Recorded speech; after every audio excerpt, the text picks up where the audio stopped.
Syrian Arab Army continues its progress in al-Mleha near Damascus and pounds the terrorists in Aleppo and Daraa, killing many of them.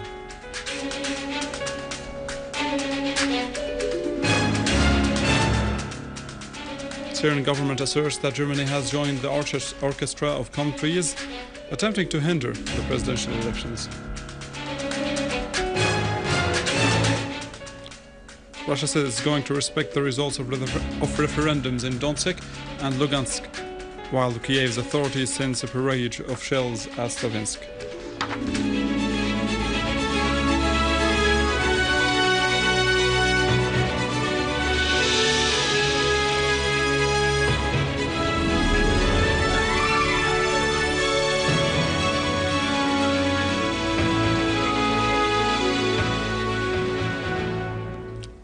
Good afternoon, this is news in English from the Syrian Arab television in Damascus.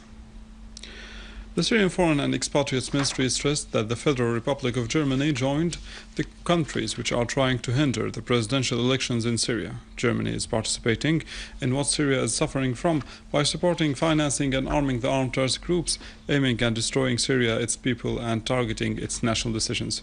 The ministry said that those countries should know that Syria is a sovereign and independent state and its decisions are made by its own people according to their national law and constitution. The ministry stressed that the increasing anger of these countries is not astonishing due to the Syrian people's victories and to the achievements made by the Syrian Arab Army. So they prevented the Syrian citizens in their countries from casting their ballots in Syrian embassies, according to the rules of the international law.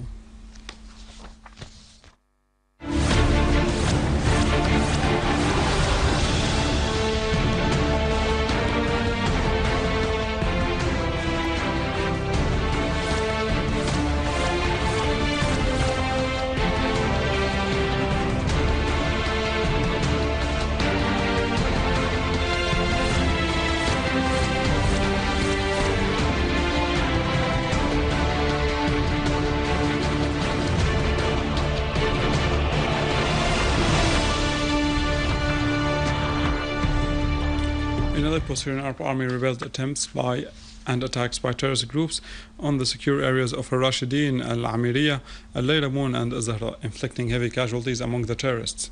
Syrian Army also eliminated several gatherings of the terrorists and destroyed their vehicles in Deir Hafir, Arbed, and the industrial city in Sheikh Najjar, as well as in Handarat, Al-Jbeli, Kafar Hamra, Ma'idin, Bayanoun, and Beni Zayd. For more than a week by now, armed terrorist groups have been cutting off water supplies to the city of Aleppo.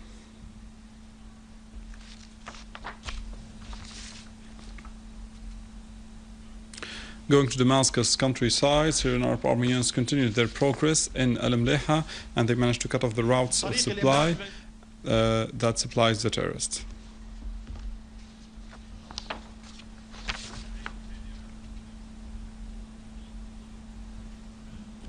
In Daraa, Syrian Arab Army units fended off attacks by the armed terrorist groups on the town of Khirbat Ghazala and inflicted heavy casualties among the attackers. Syrian Arab Army units also fought an infiltration attempt by the terrorists who tried to sneak towards the town of Jadal and destroyed a number of their vehicles, killing many terrorists and injuring others. In Hosh al-Sharid, in Al-Lajat, Syrian Arab Army also eliminated a terrorist group in Tell al-Zatar in southwestern part of al-Zaydi Valley.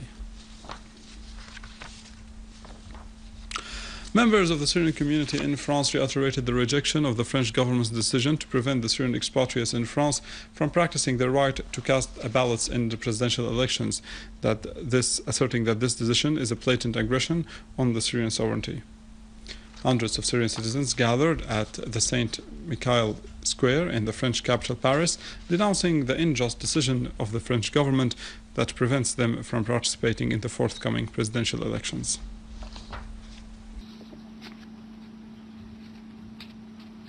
In a similar context, in Jordan, many Syrians continued to flock into the Syrian embassy in Amman to register their names as eligible voters so that they would be able to participate in the forthcoming elections to choose a president of the Syrian Arab Republic.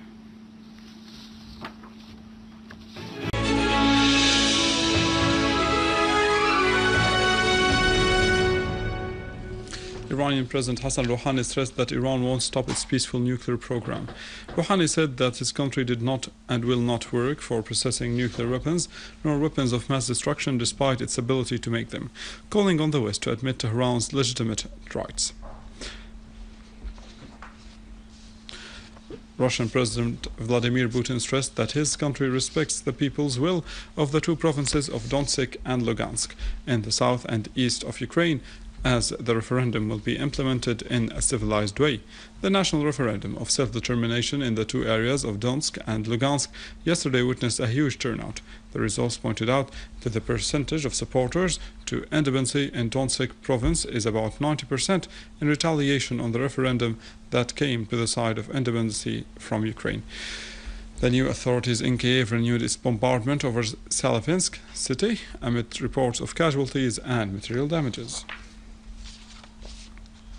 With this, we come to the end of our news for today. Thank you for watching. For more details about Syria and the region and to view this bulletin again, you can always visit our website in English, www.syriaonline.sy.